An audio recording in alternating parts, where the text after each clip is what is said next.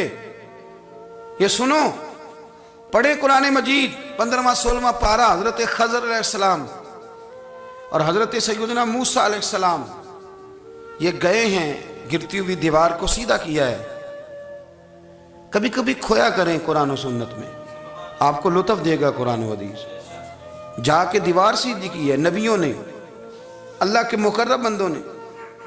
تو حضرت خضر پوچھتے ہیں، یہ خضر بھی لفظ ہے اور خضر بھی ہے، تو جا کے پوچھتے ہیں کہ جناب یہ آپ نے دیوار سیدھی کر دی، اور بندے اتنے خشک تھے کہ پانی تک نہیں پوچھا، بیٹھنے کو چارپائی نہیں دی، نبیوں نے دیوار سیدھی کی، مستریوں مزدوروں کی طرح کام کیا۔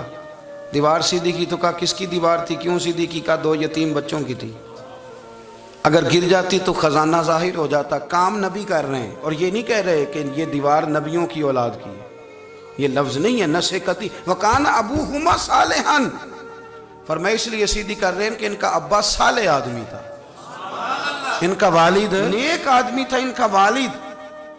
لوگ اتنی تیزی کے ساتھ ہٹے ہیں اصل سے، اور بڑی تیزی سے بحث ہونے لگی ہے، اور میرا دور تو بحث کا دور ہے۔